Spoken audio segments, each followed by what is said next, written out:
I guess I'll say hello. Oh, hey. Hey, everybody, it's Josh Howdy. and Hannah. there we go.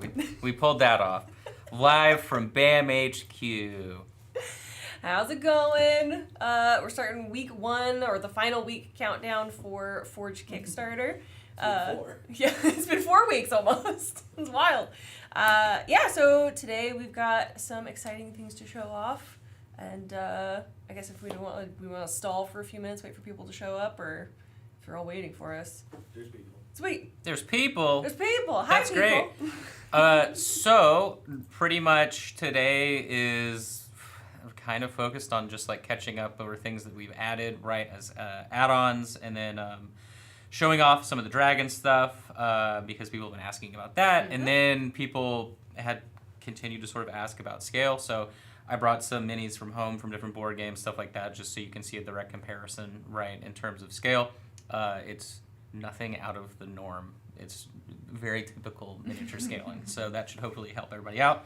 I think that's pretty much the vibe today. So we do have a prototype of the Copper Dragon? It is a Copper Dragon. Copper Dragon. Ooh, so you can see right here, he is standing up really tall. So compared to the other two dragons, they are on their legs versus him, who is standing up. So, Aragard here, this dragon is coiled up a lot like a snake. So his body is sort of compressed versus our big dragon here that is standing up. So they're all scaled the same. They all fit on the same base, right? It's just a matter of pose being different.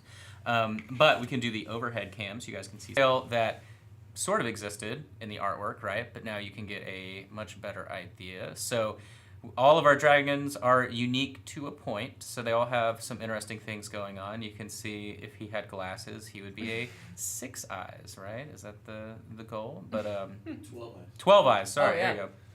But so we have 3 eyes going on. He's got his awesome sort of beef happening. I really like all of the scales. The scales definitely are like chunkier, clunkier, and then they sort of change into your standard like pebbled texture. The wings are really nice for those of you that are dragon connoisseurs, all right? Most people sculpt like the very lame finger situation going on in between the wings. These are plated, essentially. That's kind of how I would describe it. And then they have this awesome texture going on the actual flap itself, the in-between bits, and it exists on both sides, so not just on the back, etc. So I really like the way that was done. I think that's really cool. In terms of elbows, we have a spiky elbow. I know that was the most questioned part of the entire sculpt. Everyone said, tell us about the elbows. It's not a weird thing. We just want to know. So there you go. There's the elbows. And then down to the claws. So, this is a good representation, obviously, of what to expect when we're turning something from concept into a sculpt, so you don't really have too much to worry about. I always say they end up looking better just because we were able to add in the physical details that you can't really get right from a 2D sketch. So, but all of our concept art always translates pretty well, and you can see that here. And then like comparing the heads of the two, so like I said, they're positioned differently. So Irregard looks shorter, but he's actually longer, right? But scale-wise with the heads, they're all in the same universe. You know what I mean? So really that's just kind of the fun dynamic part of the posing. And then I know that we also do have some renders, right, of some of the work in progress dragons as well. I know that I've seen the red one being tinkered on. I've seen the blue one being tinkered on. I'm assuming we have photos of them. I know that we're rapidly trying to get them to preview. Oh, there we go. Hey. Oh, there we go. All right, so here is a work in progress, I would say. It's not done, correct? Or is it close? No, it's about 80%. Yeah, so this is still a work in progress, but you can see really, they all have very unique features. Shrink this down a bit. He's gonna shrinkify it real quick. There we go. So similar to Aragard, so similar to the Aerolite Dragon, the blue the ice dragon rather, depending on what you want to use it for. We have another horizontal theme sculpt, right? He has his gigantic, chunky neck. I really like the plating or like the scaling on this one. Even though the other ones don't have uniform scaling, this feels like tiled and like a very, I don't know how to describe it. I would have a fun time painting him up just because of how that neck is sort of structured. And then obviously he has the giant spikes going down his neck into the big nose horn spike scenario. So, but yeah, looking really awesome. I know everybody's excited to see that. Go back Oh, here. oh, Sorry. Okay. And do we have one more, or is it just? I just have a 3D render of the copper dragon. Okay, yeah, that'll be easier too, so you guys Yeah. can see more detail. But that gives you an idea, right? I would say it, on average, between 1 or 2 sculptors working on a dragon, it's probably like a 2-week thing to get them to where they are currently. So we have 3 that are like, he is pretty much finished. The blue is at 80%. I know the red is going back and forth currently. So there's typically always 2 happening. And then I know people also are asking, right, like, are we going to see what they look like in general if the campaign ends? And yes, like so part of what's going on is we're jumping in between a lot of work in the background during the campaign. Once it's finished, we'll be streaming more frequently and we'll show you guys updates and things like that. So here's a nice render of the big standing dragon himself. You can see the scaling that I was talking about, right? It's like really cool and plated. Then he has sort of the plates going down the parts of his wings as well. So, but yeah. I hope you guys are pumped about those. I don't know if I'll be painting this or if our other painter Spencer will be painting him. We will just have to figure that out. We are going to be using metallic paint, so I have some cool techniques that we can do that make him look really rad. So, but yeah, I think he's going to look really cool. The other chromatic dragons, obviously, or metallic dragons, I should say, are also really cool. I know that the silver is also being started, right? Soon is the plan. So That's what I'm really excited about. yeah, we pretty much always have 2 or 3, I guess, technically being sculpted at once. So I mean, they're going to be done relatively soon in terms of the overall length of the project, obviously. But we'll obviously keep you guys up to date. So those are dragons. Okay, so you guys were asking about that. There you go. Haha. And then we also have the rats to show you, so we can talk about the social. The first social share goal. Share That we goal. unlocked. So we've got our rats here. Where am I living? I'm living right here. So look at these guys. Hold on. Look, see, I've been painting today. Can you tell? Where am I in focus with this little guy? There he is. Look at these guys. All right, these rats are great.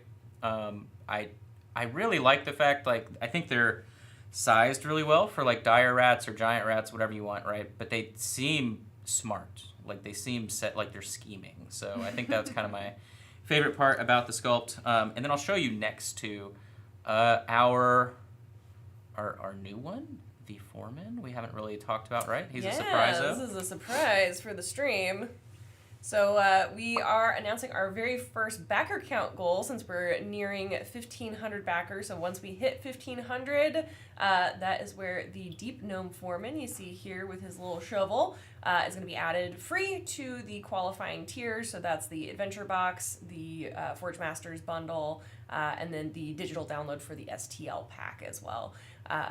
So that is going to be our next little goal, and it looks like we're like really close to unlocking the Halfling Assassin, which is the second share goal.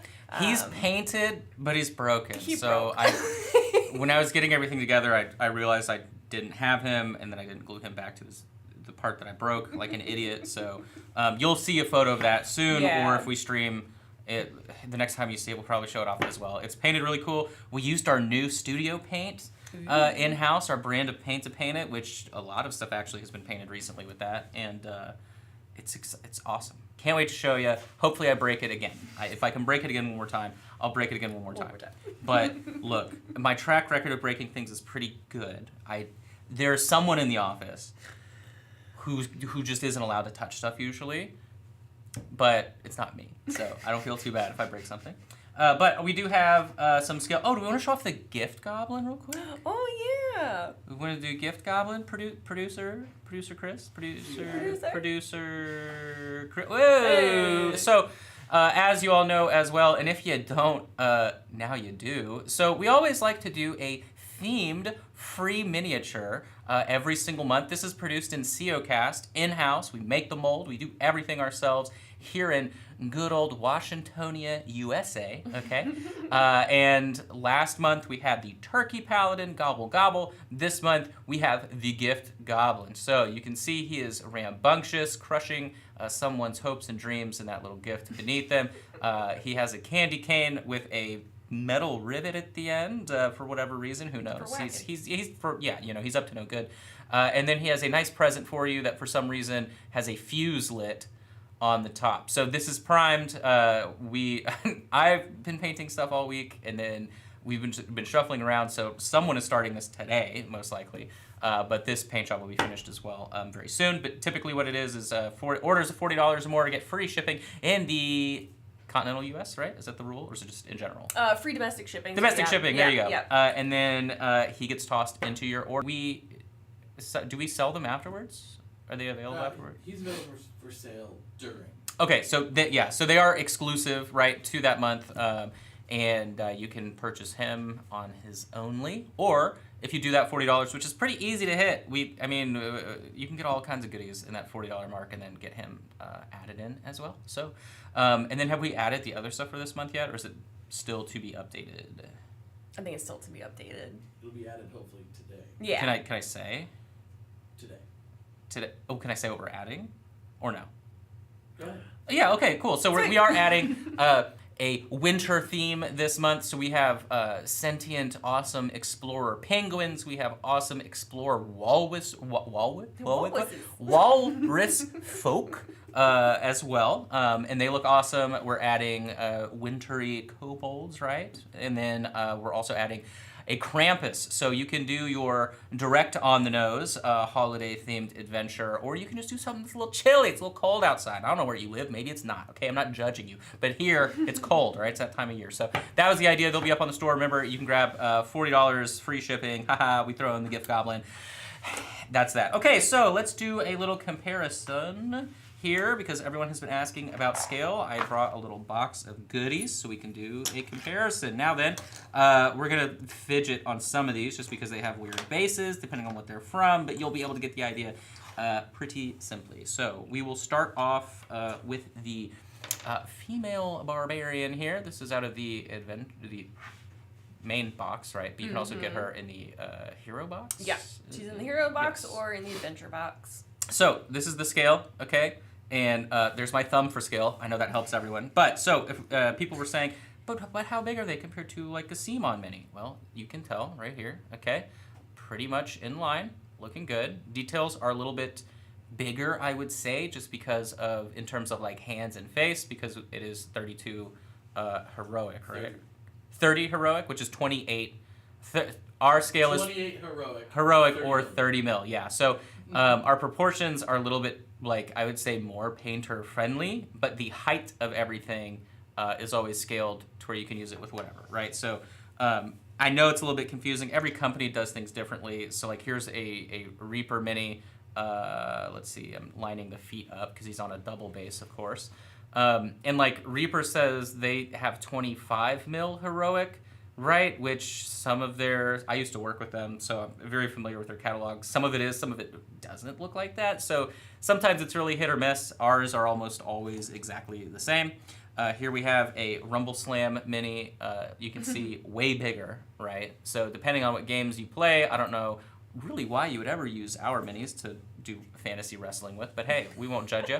And then here we have a Flying Frog miniature as well from Shadows of Brimstone, if you guys know that board game. These are all other than the Reaper mini board game stuff. And then we have a Scythe Hero, which is scaled much smaller. You can see way tinier detail. Even though the height is very similar, everything is way smaller. So hopefully that gives you a good idea. Here's another CMON Mini, just a different sculpt and style. These are from the Undead or Alive Zombicide Kickstarter. Oh, I also had some Call of Cthulhu ones, or Cthulhu Death May Die ones I brought, but they're literally the same. It's all scaled the same.